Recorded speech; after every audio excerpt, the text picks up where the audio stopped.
Bugungi kunda Samarqand davlat universiteti sun'iy intellekt va raqamli texnologiyalar fakulteti mamlakatimiz uchun raqamli transformatsiyani amalga oshirish, sun'iy intellekt, raqamli texnologiyalar sohasida ilmiy pedagogik kadrlarni tayyorlash uchun xizmat qilmoqda. Asosiy strategik 3 ta missiyani amalga oshirmoqda. Birinchi missiya bu ilmiy pedagogik kadrlarni tayyorlash. Ikkinchi missiyamiz bizda mamlakatimiz uchun IT sohasidagi eng katta dolzarb ilmiy muammolarga yechimlar berish. Uchinchi missiya hududdagi IT korxonalar bilan hamkorlikda raqamlashtirish, dasturiy mahsulotlar yaratish, dual ta'lim markazini yo'lga qo'yishdan iborat. Sun'iy intellekt va raqamli texnologiyalar fakulteti hududdagi IT muammolarga yechim berish uchun IT korxonalar bilan birgalikda dual ta'lim markazlarini tashkil qildi. Asosan Samarqanddagi IT park, Texnopark, Samarqand viloyati kiber xavfsizlik boshqarmasi, davlat xizmatlari agentligi va Samsoftline, Cyber Area kabi xususiy IT kompaniyalar bilan birgalikda bugungi kunda dual ta'lim markazlari tashkil qilindi. Hozirgi kunda Samarqand viloyat IT park filialida 50 dan ortiq rezidentlar ro'yxatdan o'tgan bo'lib, ular IT sohasida juda ko'p sohalarda o'zlarining faoliyatlarini olib bormoqda. Buning ichida sun'iy intellekt sohasi, buning ichida avtomatlashtirilgan tizimlar, veb-saytlar, Telegram botlar va umuman axborot texnologiyalari sohasida kerakli bo'ladigan hamma sohalarni qamrab oladigan rezidentlar mavjud. Shu sababdan ham hozirgi kunda juda ko'p mutaxassislarga ehtiyoj tug'iladi, juda ko'p mutaxassislarga talab mavjud bozorda. Shuni hisobga olgan holda Samarqand viloyat IT park filiali Samarqand davlat universiteti qoshidagi sun'iy intellekt va raqamli texnologiyalar fakulteti bilan hamkorlikda ishlashga qaror qildi.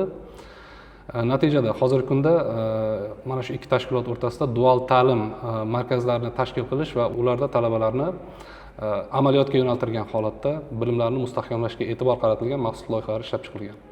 Bugungi kunda davlat boshqaruvi tizimida raqamli transformatsiya jarayonlari izchil davom etmoqda. Davlat xizmatlarini elektron shaklda ko'rsatish, sun'iy intellekt va zamonaviy axborot texnologiyalarini joriy etish orqali aholiga tezkor va sifatli xizmat ko'rsatish ustuvor vazifalardan biri hisoblanadi. Bu jarayonda malakali zamonaviy bilim va amaliy ko'nikmalarga ega mutaxassislarni tayyorlash alohida ahamiyat kasb etadi. Shu bois Samarqand davlat universitetining sun'iy intellekt va raqamli texnologiyalar fakulteti bilan yo'lga qo'yilgan hamkorligimizni muhim qadam deb hisoblaymiz. Fakultet huzurida tashkil etilgan dual ta'lim markazi talabalarga davlat tashkilotlari faoliyati bilan yaqindan tanishish, raqamli xizmatlar yaratish va takomillashtirish jarayonlarida ishtirok etish hamda amaliy tajriba orttirish imkoni bermoqda.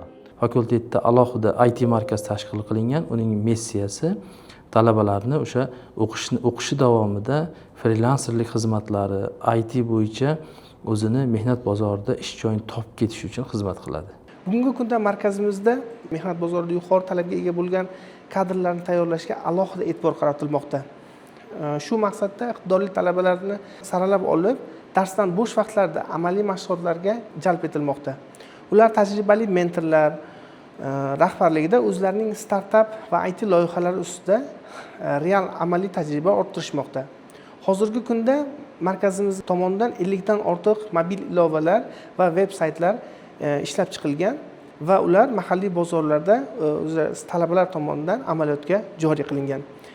Bundan tashqari markazimizda 1 million sun'iy intellekt yetakchisi, 1 million o'zbek dasturchisi va 5 million prompterlar kabi yirik loyihalar doirasidagi kurslarda talabalarni o'qitish doirasida tizimli ishlar amalga oshirilmoqda. Joriy yilda 80 dan ortiq professional kurslarga o'qitish va umumiy hisobda 800 dan ortiq talabalarni kurslarda o'qitib sertifikatlar olish reja qilingan. Bugungi kunda IT sohasida kundan kunga yangi ilmiy yechimlar, ilmiy muammolarga ilmiy yechimlar paydo bo'lmoqda. Shu qatorida IT sohasiga kvant texnologiyalari kirib kelmoqda. Bugungi kunda kvant kompyuterlar, kvant hisoblashlar bo'yicha ham keng qamrovli ilmiy tadqiqotlar ishlari amalga oshirilmoqda. Ayni bizning fakultetimizda kvant hisoblashlar, kvant algoritmlar yaratish bo'yicha ham bir qancha ilmiy tadqiqot ishlari amalga oshirilmoqda.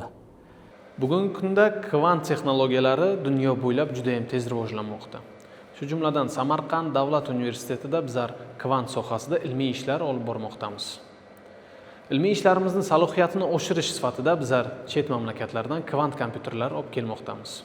Yaqin kelajakda kvant texnologiyalari kiberxavfsizlik, sun'iy intellekt, raqamli iqtisodiyot kabi yo'nalishlarda eng muhim o'rinlarni egallaydi. Ilmiy tadqiqot ishlarini rivojlantirish maqsadida fakultet tarkibida ilmiy laboratoriyalar tashkil qilingan. Sun'iy intellekt, kiberxavfsizlik, matematik modellashtirish, robototexnika ilmiy laboratoriyalar tashkil qilingan. Laboratoriyamizda biz asosan sun'iy intellekt texnologiyalarini turli sohalarda ba'zi bir muammolarga yo'naltirilgan holatda yechimlar taklif qilyapmiz va ushbu laboratoriyamizda dunyodagi IT sohasida yetakchi hisoblangan Nvidia kompaniyasi, Leapmotion va boshqa kompaniyalardan biz oxirgi rusumdagi o'sha qurilmalarni olib kelganmiz. Bu qurilmalarning asosiy vazifasi bizga sifatli ma'lumotlar to'plamini shakllantirishda yordamlashish, ya'ni sun'iy intellekt modellarini ishlab chiqishda o'sha asosiy hisoblangan data setni shakllantirishda biz ushbu qurilmalardan foydalanamiz. Kiber xavfsizlik laboratoriyamizda tashkil etilgan kurslar ayni shu kiber xavfsizlik sohasidagi malakali kadrlar tayyorlashga qaratilgan bo'lib, bu bizga o'sha kiber himoyachilarni tayyorlab bermoqda. Kiber xavfsizlik laboratoriyasi bundan tashqari turli xil ilmiy tadqiqot ishlari bilan shug'ullanyapti.